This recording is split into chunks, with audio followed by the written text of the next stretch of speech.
نظر میری طرف، آپ کے کان میری طرف، دماغ اور دل، یہ چاروں چیزیں میری طرف رہیں گی انشاءاللہ انشاءاللہ۔ اب میں اپنے ٹاپک پہ آتا ہوں. مختصر وقت میں قیمتی گفتگو کرنے کی کوشش کروں گا. عوامی مجمع ہے اور عوامی گفتگو ہوگی، کسی بھی طرح کی کوئی علوم یا کوئی فنون کی گفتگو نہیں، علماء والی گفتگو نہیں، کیونکہ حدیث میں مسلم شریف کی حدیث موجود ہے. اس کے علاوہ امام رامہ ہرمزی نے اپنی کتاب المحدث الفاصل بین الواعی والراوی میں ایک حدیث ذکر کی ہے بڑی پیاری.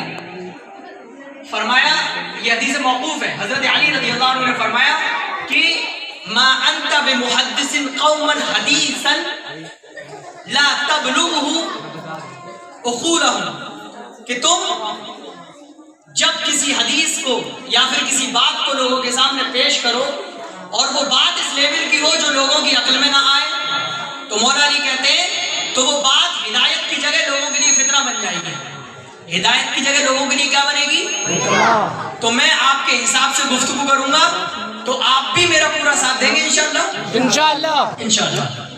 اب ٹھیک ہے، میں اپنے ٹاپک پہ آتا ہوں. میں نے قرآن مقدس کی آیت کا ایک حصہ پڑھا. آپریٹر بھائی مائک کو صحیح کریے. میں نے قرآن مقدس کی آیت کا ایک حصہ پیش کیا. اس کے علاوہ میں نے ایک لمبی سی حدیث جو ابو داؤد شریف میں ہے، ابن ماجہ میں بھی ہے، مسند احمد میں بھی ہے، اس کا ایک ٹکڑا پیش کیا. معاشرے کی برائیوں کو اگر آپ دیکھیں اور معاشرے کی برائیوں کو مٹانے کے بجائے آپ اگر نام و نمود ریا و سمعہ میں لگے ہیں تو اس کا یہ مطلب ہے کہ تبلیغ کا صحیح مطلب اور مقصد ہمارے پاس موجود نہیں ہے. مقرر جو جب ممبر پہ بیٹھتا ہے تو اس کا اولین مقصد یہ ہونا چاہیے کہ وہ جس قوم سے مخاطب ہے اس کے مرض کا علاج کرے. اس کے مرض کا کیا کرے؟ علاج. کیا کرے؟ علاج. اور قوم کو بھی چاہیے کہ وہ اپنے مرض کا علاج مقرر سے کہہ کے کروائے. کہ حضرت وہ مت سنائیے جو آپ سنا رہے ہیں، وہ بتائیے جس کی ہمیں ضرورت ہے. جب تک مجمع اور اجلاس اور جلسوں کا نظام آپ نہیں بدلیں گے ہم بھی نہیں بدل سکتے. سمجھ گئے؟ تو پیارے دوستو، پہلی بار میں آپ کے سامنے حاضر ہوں تو میری گفتگو قیمتی سمجھ کے سمجھیے. اور میں آج گفتگو کرنے والا ہوں چند عنوانات پر. ایک موضوع کے اندر چند عنوانات ہوں گے. وہ یہ کہ رسول اللہ صلی اللہ علیہ وسلم نے جب اس دنیا فانی میں اپنے تمام اجلال و اظہار کے ساتھ مجسمی شکل کو ظاہر کیا. گاڑے الفاظ نہیں ہوں گے انشاءاللہ، یہ تو میں تبلیغ پڑھ رہا ہوں، ڈریے گا مت، اردو بہت گاڑی ہو رہی ہے. آقا صلی اللہ علیہ وسلم جب اس دنیا میں تشریف لائے تو آقا علیہ السلام کے اس دنیا میں تشریف لاتے ہی دو ایسے واقعات رونما ہوئے. بے شمار واقعات ایسے تھے جو تعجب خیز تھے، لیکن دو خاص کر کے میں ان دو پہ روشنی ڈال رہا ہوں.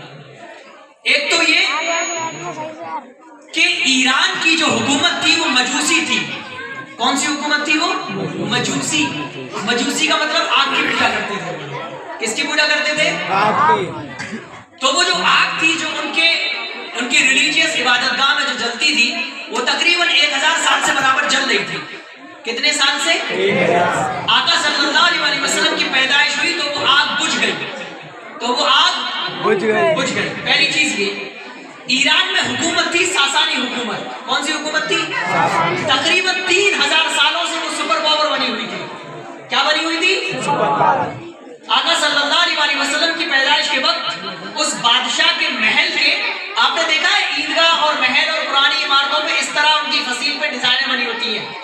اوپر دیوار پہ اس طرح کے کمورے ہوتے ہیں جسے پینیکٹل کہتے ہیں انگلش میں. تو آقا صلی اللہ علیہ وسلم کی پیدائش کے وقت اس کے محل کے 14 کمورے گر گئے. کتنے کمورے گرے؟ 14. ان دو واقعات میں انشاءاللہ میری پوری تقریر ہوگی. اور آپ کو یہ سمجھنا ہے کہ فقہ السیرہ کیا ہے. یہ تو ایک واقعہ ہو گیا، لیکن سیرت سے فقہ کیا نکل رہا ہے، مسائل کون سے نکل رہے ہیں، حکمتیں کون سی نکل رہی ہیں، وزڈمز کون سی نکل رہی ہیں، یہ آج میں آپ کو بتانے والا ہوں. آگ کا بجھنا رسول اللہ صلی اللہ علیہ وسلم کی پیدائش کے وقت یہ اس بات کی دلیل تھی اور پوری دنیا میں اعلان تھا کہ اب عبادت صرف اور صرف خدا کی جائے گی. عبادت کس کی جائے گی؟ صرف اور صرف خدا کی. اس کے مقابلے میں جتنے بھی معبودان عبادت ہیں کسی کی عبادت نہیں. ایک درس ہو گیا. اور محل کے 14 کنگرے کا گرنا یہ اس بات کی علامت تھی کہ موجودہ بادشاہ کے بعد صرف اور صرف 14 بادشاہ اور ہوں گے، پھر ظالم کی حکومت پھر ظالم کی حکومت ختم ہو جائے گی، ظلم و بربریت کیا ہو جائے گا. اور جب ظلم ختم ہوگا، ساسانی حکومت کا ظلم ختم ہوگا، یہ حکومت ختم ہوگی، تو اس حکومت میں زنا عام ہے وہ بھی ختم ہو جائے گا، شراب عام ہے وہ بھی ختم ہو جائے گی، جوا عام ہے وہ بھی ختم ہو جائے گا، والدین کے ساتھ بدتمیزی عام ہے وہ بھی ختم ہو جائے گی، بیٹیوں کے حقوق ادا نہیں کیے جاتے وہ بھی ختم ہو جائیں گے. یہ تمام چیزیں رسول اللہ صلی اللہ علیہ وسلم کی پیدائش کے وقت ظاہر ہوئی، لیکن ہم نے صرف اسٹوری سننے تک اپنے کانوں کو محظوظ و مطمئن رکھا. لیکن رسول اللہ کی پیدائش کے پیچھے جتنے بھی واقعات ہوئے ان سے درس کون سا مل رہا ہے؟ اس سے ہمیں کوئی مطلب نہیں رہا، ان سے ہمیں کوئی مطلب. مجھے ایسا لگ رہا ہے کہ اگر آپ کو آپریٹر لگانا تھا تو میں کنٹرول کر سکتا. یہ تو خاموشی نہیں ہو رہی ہے، ایسے کیسے تقریر ہو پائے گی بتائیے. کم سے کم ایک ذمہ دار خاتون کھڑی ہو کم سے کم کنٹرول تو کرے. باتیں گھر پہ کر لیجیے گا. آپ میری بات سن لیجیے، میں آپ سے کچھ طلب بھی نہیں کر رہا سوائے اس کے کہ آپ سنیں مجھ سے، ٹھیک ہے نا؟ میں آپ کو مشقت بھی نہیں دے رہا ہوں. سن لیں میری بات. رسول اللہ صلی اللہ علیہ وسلم کی پیدائش کے وقت پوری دنیا میں اعلان ہوا کہ اب برائیاں ختم ہوگی، توحید کی شمع جلی ہے اور کبھی بجھے گی نہیں. اور توحید کی شمع کا مطلب ہے کہ لا الہ الا اللہ محمد رسول اللہ کی جو تعلیمات ہے وہ قیامت تک قائم رہے گی. لا الہ الا اللہ محمد رسول اللہ پہلا کلمہ ہے.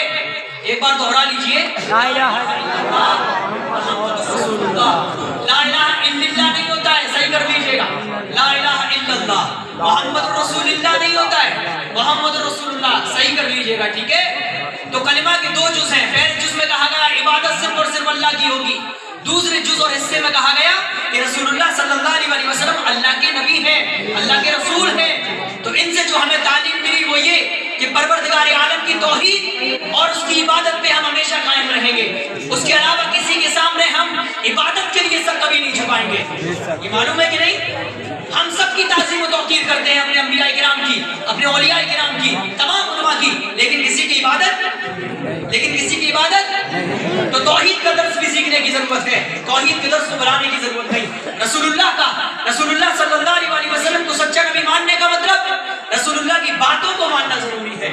اور رسول اللہ کی باتوں کو ماننے کا مطلب رسول اللہ صلی اللہ علیہ وسلم نے حدیث پاک میں فرمایا جعلت لی الارض کلھا بھی پڑھ سکتے ہیں، کلھا بھی پڑھ سکتے ہیں عربی گرامر کے مطابق. جعلت لی الارض کلھا مسجدا. دوسری حدیث میں مساجد کہ اللہ تعالیٰ نے پوری زمین کو میرے لیے مسجد بنا دیا، پوری زمین کو میرے لیے مسجد. آپ سوچیں گے یہ ایک کامن سی بات ہے، لیکن اس بات کی گہرائیوں میں جائیں گے تو آپ دیکھیں گے پوری دنیا کی سماج سیوی طاقتیں ایک طرف ہو جائیں اور رسول اللہ کی حدیث ایک طرف ہو تو ان کی سماج سیوا میں یہ حدیث غالب آ جائے گی. کیسے غالب آئے گی؟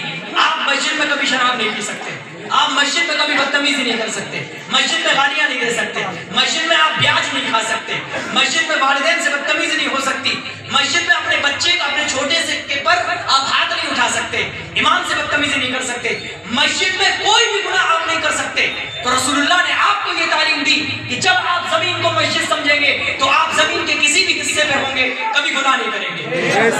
آپ زمین کے کسی بھی حصے میں ہوں گے آپ سمجھ جائیں گے کہ میرے آقا نے کہا جعلت لی الارض کلھا مسجدا کہ میرے لیے پوری زمین کو مسجد بنا دیا. اب چاہے میں کسی بھی ملک میں رہوں، کسی بھی شہر میں رہوں، کسی بھی علاقے میں رہوں، شراب یہاں پیوں گا تب بھی ایسے ہے جیسے کہ مسجد کے اندر پی رہا ہوں، چونکہ آقا نے فرمایا پوری زمین مسجد ہے. تو رسول اللہ صلی اللہ علیہ وسلم نے صرف ایک حدیث میں تمام برائیوں کو ختم کرنے کی تعلیم ہمیں دے دی. لیکن کیا ہم نے ان تعلیم پہ عمل کیا؟ لوگ ہمارے پاس آتے ہیں کہتے ہیں حضرت شراب حرام ہے. میں کہتا ہوں شراب کے حرام ہونے میں جو شک کرے وہ اسلام سے خارج ہے، کیونکہ یہ حرام قطعی ہے. ذوی الاحترام بیٹھے ہوئے یہاں پہ علماء ذوی الاحترام جو اہل علم ہے، تھوڑی سی بولی میں ان کی بھی بول دوں گا تاکہ انہیں بھی لذت آئے. حرام قطعی کا مطلب ہوتا ہے کسی چیز کا اس طرح حرام ہونا کہ جس کے حرام ہونے میں کسی کا اختلاف نہ ہو، انکانٹروورٹیبل پروہیبٹڈ. ٹھیک ہے؟ تو شراب ایسی حرام ہے جس کے حرام ہونے میں کسی کا کوئی متبھید ہے. کیا متبھید؟ کسی کا نہیں ہے. حرام قطعی کو حلال جاننے سے انسان اسلام سے خارج ہو جاتا ہے. جاننا الگ بات ہے، اگر اس کے حلال ہونے کی تمنا بھی کرے، خواہش بھی کرے، البحر الرائق میں لکھا ہوا ہے وہ بھی اسلام سے خارج ہے.